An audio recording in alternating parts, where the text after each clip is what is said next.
दोस्तों इस वीडियो के अंदर हम छत्तीसगढ़ के कर्मचारियों और पेंशनर्स के 40% डीए से जुड़ी दो महत्वपूर्ण अपडेट के बारे में बात करेंगे। इसलिए दोस्तों आप इस वीडियो को अंत तक जरूर देखिए और इन दोनों महत्वपूर्ण अपडेट को आप अच्छे से समझने की कोशिश कीजिए। नमस्कार दोस्तों, मैं हूं आपका दोस्त लोकेश साहू और आप देख रहे हैं लोकेश छत्तीसगढ़िया यूट्यूब चैनल। आप सभी साथियों का हमारे इस चैनल पर बहुत बहुत स्वागत है। दोस्तों मैं वीडियो की शुरुआत करूं उससे पहले एक बात स्पष्ट कर देना चाहता हूं कि देखिए दोस्तों 40% डीए के मुद्दे पर अब तक केंद्र सरकार और राजस्थान सरकार और कई अन्य राज्य सरकारों के अपडेट को आप लोगों को पिछले वीडियो में बता चुका हूं, इसलिए उन पुराने अपडेट को दोहराकर आप लोगों का ज़्यादा समय लेना नहीं चाहता। इस वक्त जो नई अपडेट मिल रही है उसकी बात हम इस वीडियो में करेंगे। दोस्तों छत्तीसगढ़ के डीए से पहले इस वक्त झारखंड से जो खबर निकलकर सामने आ रही है उसकी बात कर लेते हैं। तो दोस्तों अपडेट के मुताबिक केंद्र के ऐलान के बाद अब झारखंड के हेमंत सोरेन सरकार ने दिवाली से पहले अपने राज्य के कर्मचारियों पेंशनर्स के लिए कैबिनेट बैठक में 40% डीए का ऐलान कर दिया है। हालांकि इसका आदेश जारी नहीं किया गया है, उसको भी जल्द जारी कर दिया जाएगा। इसके बाद दोस्तों हम छत्तीसगढ़ के कर्मचारियों पेंशनर्स के डीए के बारे में बात कर लेते हैं। तो दोस्तों सबसे पहले हम अगर कर्मचारियों के 40% डीए से जुड़ी अपडेट की बात करें तो देखिए दोस्तों छत्तीसगढ़ के कर्मचारियों के लिए दिवाली से पहले 40% डीए और 7वें वेतनमान के एरियस राशि के अंतिम किस्त के संबंध में छत्तीसगढ़ कर्मचारी अधिकारी फेडरेशन और छत्तीसगढ़ कर्मचारी अधिकारी संयुक्त मोर्चा के द्वारा लगातार प्रयास किया जा रहा है और पत्राचार का दौर जारी है। आपकी जानकारी के लिए बता दूं कि इन्हीं दोनों मुद्दों को लेकर छत्तीसगढ़ कर्मचारी अधिकारी संयुक्त मोर्चा के नेतृत्व में कमल वर्मा सर और अनिल शुक्ला सर के साथ साथ और कई वरिष्ठ पदाधिकारियों के द्वारा अभी हाल ही में 27 अक्टूबर 2023 को छत्तीसगढ़ मुख्य सचिव यानी कि चीफ सेक्रेटरी साहब और वित्त सचिव यानी कि फाइनेंस सेक्रेटरी इन दोनों से मुलाकात करके निर्वाचन आयोग से अनुमति लेकर प्रदेश के कर्मचारियों के लिए 40% डीए और 7वें वेतनमान के एरियस राशि के अंतिम किस्त के मांग के संबंध में सीएस और वित्त सचिव को दो अलग अलग ज्ञापन सौंपा गया था, जिसके बाद चीफ सेक्रेटरी के द्वारा संयुक्त मोर्चा के पदाधिकारियों को आश्वस्त किया गया था कि हम इन दोनों मांगों के लिए निर्वाचन आयोग को पत्र लिखकर अनुमति मांगेंगे और अनुमति मिलते ही आदेश जारी किया जाएगा।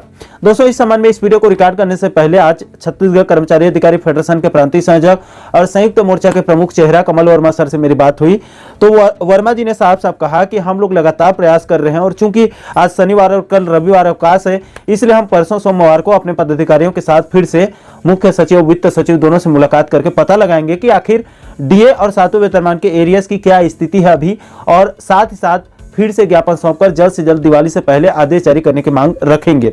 ये बात कमल वर्मा सर ने आज साफ साफ कहा है। इसके अलावा दोस्तों छत्तीसगढ़ के कर्मचारियों के डीए को लेकर एक और महत्वपूर्ण अपडेट बीजेपी के घोषणा पत्र से मिल रही है। दोस्तों जैसे कि आप सभी साथियों को पता होगा कि कल बीजेपी ने अपना घोषणा पत्र को जारी कर दिया है, जिसमें छत्तीसगढ़ के कर्मचारियों को केंद्र के समान डीए देने का घोषणा किया गया है।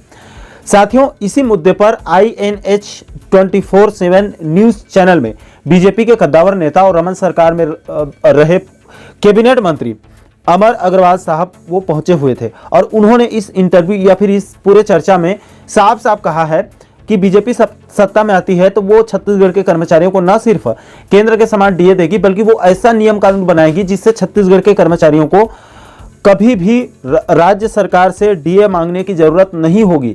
जब भी केंद्र से केंद्रीय कर्मचारियों के लिए डीए वृद्धि किया जाएगा उसी तिथि से यानी कि देय तिथि से छत्तीसगढ़ के कर्मचारियों का भी डीए वृद्धि हो जाएगा। अब दोस्तों इस वादे को प्रदेश के कर्मचारी कितना गंभीरता से लेते हैं और सत्ता में आने के बाद खुद बीजेपी इस वादे को धरातल पर अमल करेगी या फिर नहीं, ये भी अपने आप में बड़ा सवाल जरूर है।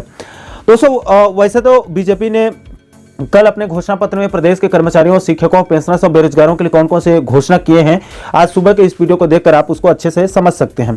इसके अलावा दोस्तों आगे बढ़ते हैं और दूसरे नंबर पर छत्तीसगढ़ के बुजुर्ग पेंशनर्स बंधुओं के 40% डीआर यानी कि उनके महंगाई राहत से जुड़ी एक महत्वपूर्ण अपडेट की बात कर लेते हैं।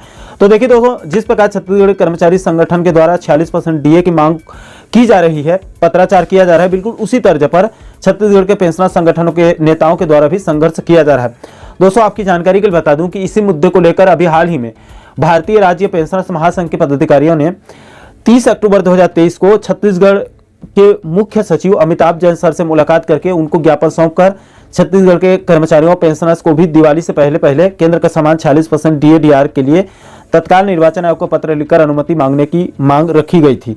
इसके अलावा दोस्तों भारतीय राज्य पेंशनर्स महासंघ छत्तीसगढ़ के प्रमुख वीरेंद्र नामदेव सर ने कल देर शाम को बताया कि उनका संगठन परसों यानी कि 2 नवंबर 2023 को पूर्व सीएम डॉक्टर रमन सिंह जी से राजनांदगांव में सौजन्य मुलाकात किया गया, जिसकी तस्वीरें भी आप अपने मोबाइल के पर देख रहे होंगे।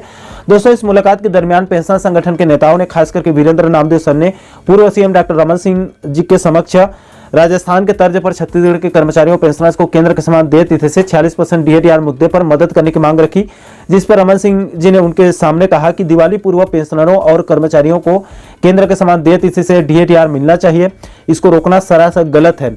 इससे पहले भी आचार संहिता के दरमियान निर्वाचन आयोग से अनुमति लेकर छत्तीसगढ़ के कर्मचारियों और पेंशनर्स को केंद्र के समान डीएडीआर दिया गया है, तो इस बार ये संभव क्यों नहीं है? सरकार चाहे, प्रशासन चाहे तो अनुमति लेकर डीएडीआर दिया जा सकता है और मिलना चाहिए। दोस्तों, यहां से एक बात तो स्पष्ट रूप से नजर आ रही है कि कर्मचारियों और पेंशनर संगठनों के द्वारा प्रयास तो किया जा रहा है और प्रशासन स्तर से भी अभी तक पॉजिटिव अपडेट ही है। लेकिन दोस्तों, इतना भी तय है कि छत्तीसगढ़ के कर्मचारियों और पेंशनर्स के लिए पूरा नवंबर महीने में उनके पास वक्त है। हालांकि 12 नवंबर के आसपास दिवाली जरूर है, लेकिन पूरा नवंबर महीने में कभी भी डीएडीआर वृद्धि का ऐलान हो सकता है। और चूंकि नवंबर के किसी भी तारीख में घोषणा होगा तो मिलना तो दिसंबर में ही है, दिसंबर महीने में ही है। और पिछले साल भी दिवाली निकल जाने के बाद कई राज्यों में डीएडीआर का ऐलान किया गया है, ये भी कोई नई बात नहीं है। इसलिए छत्तीसगढ़ के कर्मचारियों और पेंशनर्स के पास भी नवंबर महीने, खास करके दिवाली के आसपास अभी बहुत अच्छा समय है कि केंद्र के समान 46% डीएडीआर और 7वें वेतनमान का अंतिम जो एरियस राशि है वो ऐलान हो जाए अभी। अन्यथा आप मानकर चलें कि अगर अभी नहीं मिला नवंबर में, तो वो सीधा जुलाई से लेके आपके दिसंबर तक के 6 महीने के एरियस गायब करके आपको जनवरी फरवरी में 46% डीएडीआर मिलेगा, इतना तय है। इसलिए अभी दिवाली के आसपास डीएडीआर मिल गया तो बहुत अच्छी खबर होगी। बाकी दोस्तों, छत्तीसगढ़ के कर्मचारी और पेंशनर संगठनों के द्वारा लगातार उनका प्रयास जारी है और चीफ सेक्रेटरी से भी दोनों संगठनों को भरोसा दिया गया है। अब देखना पड़ेगा कि कब तक निर्वाचन आयोग छत्तीसगढ़ को 46% डीएडीआर वृद्धि और 7वें वेतनमान के एरियस राशि की अनुमति देगा और फिर छत्तीसगढ़ वित्त विभाग कब तक आदेश जारी करेगा, ये भी अभी अपने आप में बड़ा सवाल जरूर है। बाकी दोस्तों, हम अपने तरफ से लगातार कर्मचारी और पेंशनर संगठनों के नेताओं से लगातार संपर्क में बने हुए हैं। इस संबंध में जैसे ही कोई नई अपडेट, नई जानकारी मिलेगी तो आप लोगों को आने वाले वीडियो में उसको विस्तार पूर्वक जरूर बताएंगे। बहरहाल दोस्तों, इस डीएडीआर के मुद्दे पर आप लोगों की क्या राय है? क्या दिवाली पूर्व प्रदेश के कर्मचारियों और पेंशनर्स को केंद्र के समान देय तिथि से 46% डीएडीआर और 7वें वेतनमान के एरियस राशि का ऐलान होना चाहिए या फिर नहीं? इस मामले पर, इस मुद्दे पर आप क्या सोचते हैं? आपकी क्या राय है? आप नीचे कमेंट सेक्शन में अपनी प्रतिक्रिया जरूर दीजिएगा। और दोस्तों, आप आगे भी छत्तीसगढ़ के कर्मचारियों और पेंशनर्स के इसी प्रकार के डीएडीआर से जुड़ी महत्वपूर्ण मुद्दों पर वीडियो देखना चाहते हैं तो हमारे चैनल को आप सब्सक्राइब जरूर कर लीजिएगा, ताकि आने वाले सभी नए वीडियो को नोटिफिकेशन आप लोगों तक तुरंत पहुंच सके। दोस्तों, अभी के लिए फिलहाल इस वीडियो में इतना ही। मुझे दीजिए इजाजत। मैं मिलता हूं आपसे एक और महत्वपूर्ण मुद्दे के साथ, महत्वपूर्ण टॉपिक के साथ। तब तक के लिए जय हिंद, जय छत्तीसगढ़।